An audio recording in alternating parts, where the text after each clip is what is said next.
At some point last year, this article showed up in newspapers all over the world.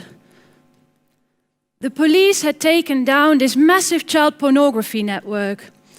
It was on the darknet and it had nearly 90,000 members. Lots and lots of illegal material was shared and lots of messages were sent through the network. Every day, every hour, every second. People from all over the world were logging into this network anonymously, which makes it extremely difficult for the police to track them down. Now, some of these people only had the aim of collecting child abuse material online. Others also had the aim of abusing children themselves. Regardless, they all found this deep satisfaction in discussing their deepest fantasies and experiences with regards to child abuse online. Apparently, there's a market for this. Well, this makes me ask the question, how can we keep the world of the internet safe for our children? How can we reduce and maybe even eliminate the problem of child exploitation online? Well, that's quite a question to ask. As a psychologist, having worked directly with sex offenders previously, and now working for the Dutch National Police Child Exploitation Unit, I can simply tell you this. Unfortunately, we will never be able to eliminate every possible risk out there. However, there are definitely ways of making the world of the internet a safer place for our children. And the criminal justice system is one solution, but if we want to do more, I need the help of all of you. And in the next 15 minutes or so, I will tell you exactly what we can do and why. But first, let's go back to the basics. At one point, a website was under law enforcement investigation on which 1.3 million images were available. And this is only one website. From experience, I can tell you many, many more websites have been online. So the internet really is a great thing, but it gives us lots of opportunities, but it does have a downside as well. Because every time that offender presses that send or post button, a victim is re-victimized. Every time that picture is multiplied, re-victimization occurs. It's not really surprising then that all law enforcement agencies report massive increases in cases in the last couple of years. Canada is even talking about 233% increase in the last 10 years. So the problem seems to be growing exponentially. And of course, we can partly explain this increase in the ease with which images are multiplied and the expansion of the internet. So we're not talking about absolute numbers of growth in offenders and victims, but still we're having a problem. Well, this may sound really shocking, but it's not really surprising considering that international research repeatedly portrays that 0.5 up to even 3% of our male population has some form of pedophilic interest. I'm talking about our male population here today because that's what most research is conducted on. I'm not saying that females don't have this difficulty at all, it's just few is known about them. But 0.5 up to 3%. Consider the Netherlands. We have 8.5 million men in total. So this percentage equates with 42,500 up to 255,000 men. That's all inhabitants of a medium-sized city in the Netherlands. To make it even more concrete, I was told that there's about 200 of you in the audience today. Well, looking at you, I think there's slightly more females than males, but let's say that there's 80 males of you here today in the audience. We can all do the maths now, can't we? Statistics indicate that there will be one or two of you who are struggling with some form of pedophilic interest. And what this means is that most probably there will be someone in your environment, someone you know, someone like your neighbor, like your colleague, like your football mate, maybe even your husband or son, who is struggling with these sort of feelings. The only thing is, you don't know about it. And here we get to a notion that I really want to emphasize, because even though these percentages are massive, most of these people know that they have feelings that they should repress. So most of these people don't act out on it. They don't offend, which is great, isn't it? But the problem is, these people can't talk about their feelings because they know that they will be hated for it. I truly do believe that every person is longing for love at some point in their life. And what if this love that you really wish for will forever be impossible? That must be a really lonely situation to be in. It's like telling me, we know that you love your boyfriend and we don't minimize this love. However, you cannot act out on it ever. And on top of that, you won't be able to talk about it with anyone. So unfortunately, sometimes it does go wrong. Sometimes people do start offending. And I'm not justifying this. On the contrary, I work for police. I'm just saying that it's a logical thing to happen. So what do we do with this knowledge? Well, I think there will be many of you telling me now, you know what, let's just ban all these people from society, let's just lock them all up and let's just leave them somewhere far away from our children. And from an emotional point of view, I can kind of understand what you're saying. I became an auntie last year for the first time. My little nephew, he just turned 1. Absolutely crazy about the little boy. And we just got back from a family holiday. And we really enjoyed the sun and the beach. The weather was lovely. And I simply cannot imagine the possibility that my little nephew wouldn't be able to walk around in his swimming wear because some adult would be sexually attracted to him. Yes, from an emotional point of view, I can kind of understand that you would want to eliminate these people from society. However, it doesn't make sense. And that's because we're talking about biology. We're talking about a sexual orientation, something that we simply cannot change. And on top of that, every day, new people are born with the same difficulty. So it's not practical to eliminate these people from society. They haven't done anything wrong.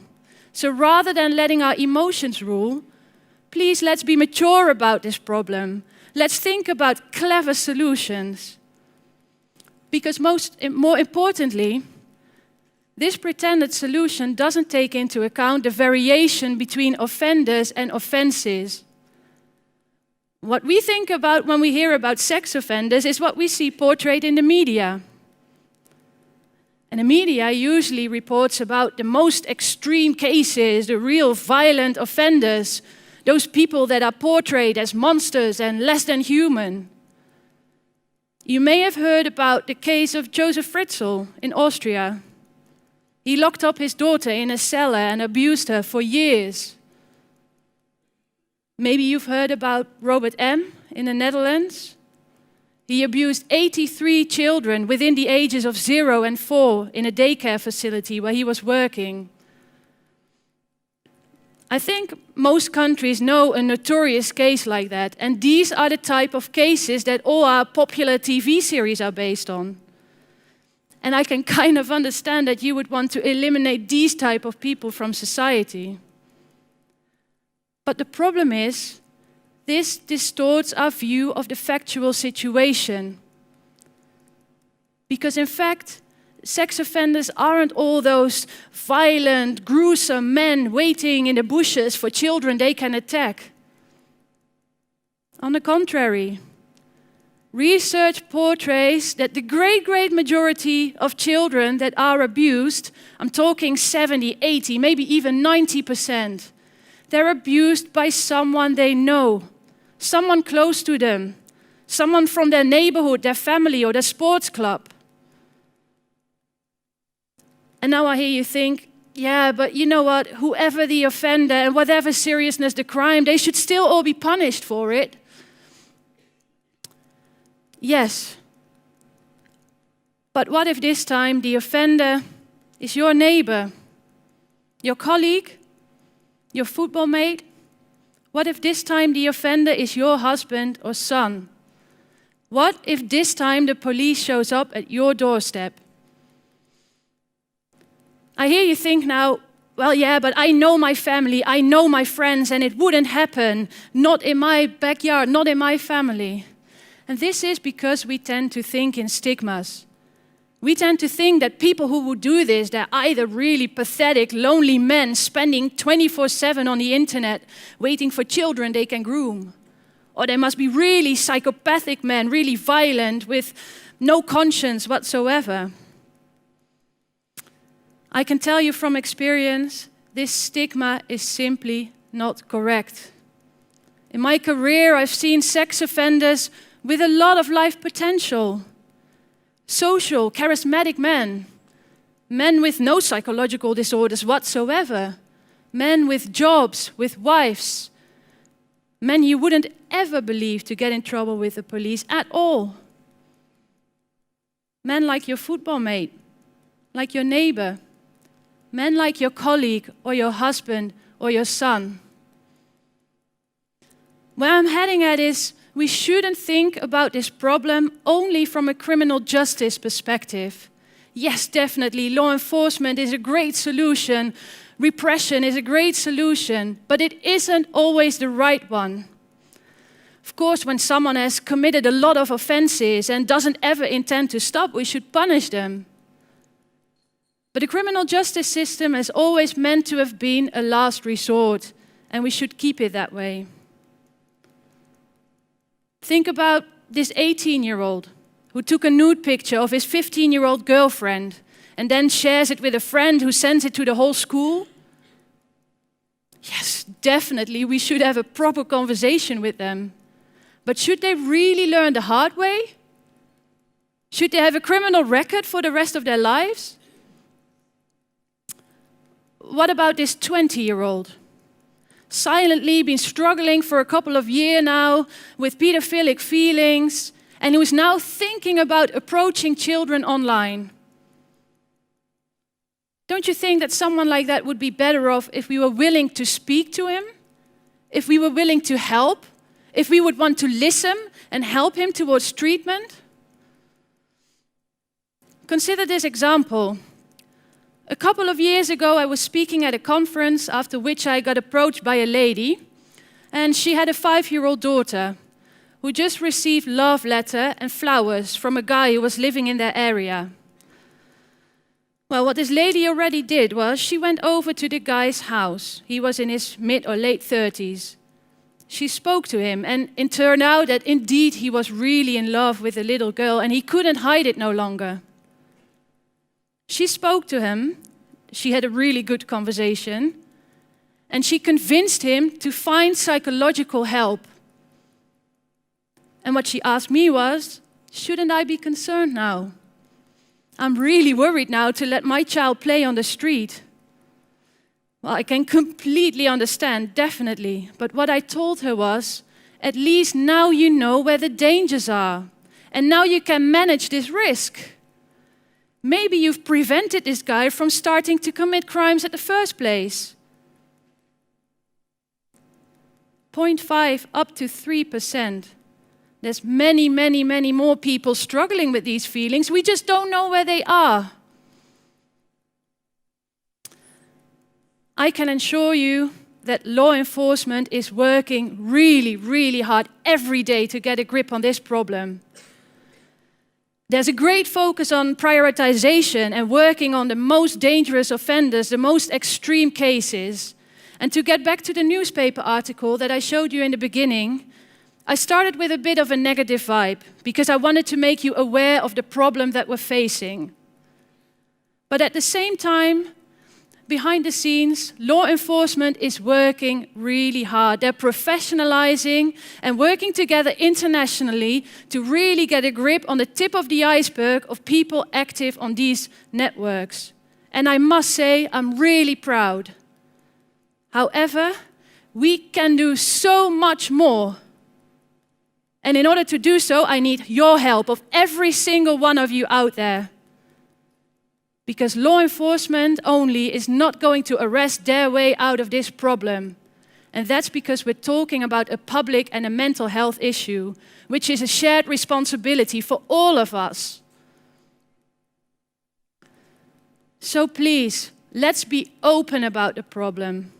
Let's acknowledge that this problem exists, and let's make sure that people will find the strength to come forward. The biggest mistake is to say that it won't happen in my area, because that is to deny the problem, because it happens everywhere. We've all seen the #MeToo discussion, haven't we? We never thought that this was such a big issue until people started to step forward. And then the problem portrayed itself in all its varieties. So how can we be open about the problem now? How can we break the taboo? Well, first of all, let's stop with hate. Let's stop with negative vibes in the media, and let's stop with throwing rocks at offenders' houses, because it's not going to take us anywhere. It's never going to solve this problem. But rather, please, let's be rational about this problem. Let's talk about it. Let's be open, and let's be a mature society. What if your son would approach you one day and would tell you that he's struggling with pedophilic feelings? Would you beat him up? Or would you want to help? It's only with this openness that people will find the strength to come forward, and that people will find the help they need. And I truly do believe that this will bring us one step closer to prevention. However, as for me, if this talk or even my daily job helps to saving only just one child, for me that's a solution in itself. Thank you very much.